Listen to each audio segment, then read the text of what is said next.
Humayra says, what is the concept of temporary marriages in Islam? Mut'ah marriage. Mut'ah marriage is agreed upon Ahlus Sunnati wal Jama'ah. It was in the beginning permitted for a certain period of time when there was a great need among the Muslims to have it.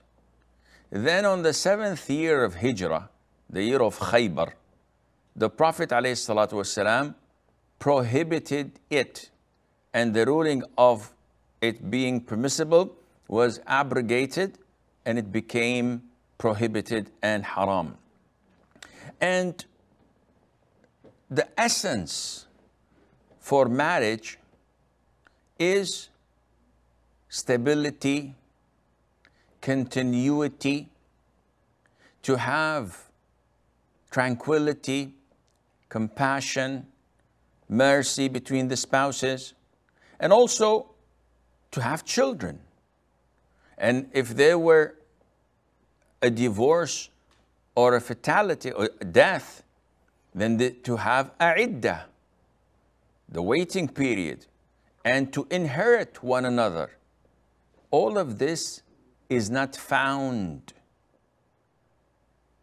in temporary marriage known as mut'ah, because it's an agreement, it's a contract between a man and a woman to have sex for a specific period of time in exchange of a specific amount of money.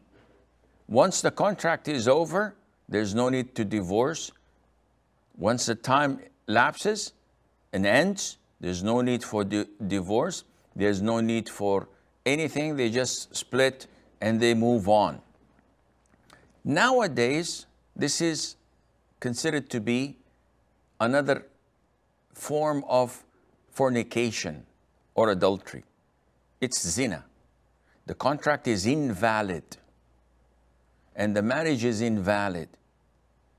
And the children are most likely, if there were children, because usually the agreement is not to have children, are born out of wedlock.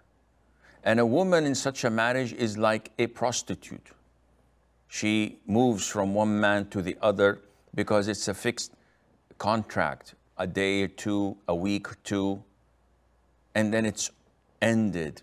Unlike normal marriages, where the couple enter in such an institution with the hope that this continues until one of them dies, till death does them apart. Now, one may argue, then why was it permitted in the beginning? This is a ruling from Allah Azza wa Jal. We have no right to question why was it allowed and then why was it prohibited later on. This is according to Allah's wisdom. At the time, there was a need for it. Allah permitted it. The companions used it. But after a while, it became prohibited once again. And since then till date, the prohibition stands. And this is the vast majority of the opinion of all companions of the Prophet ﷺ. And even those like Ibn Abbas, who in the beginning thought it was still valid, was taught by Ali ibn Abi Talib and other great companions that this was abrogated. And you did not know about that.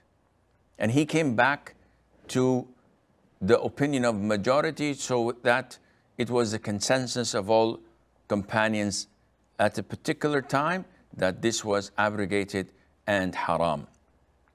Now, only the Rafidah practice this.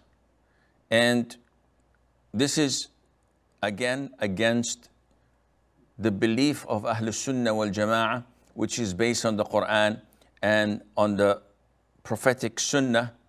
And if you go to their leaders and their imams and ask them, would they give their daughters to such marriages? they would fight against that, and they would furiously say, no, this is not permissible for our daughters, for our sisters, but it is permissible for all other types of women, which shows you that this is not an Islamic concept.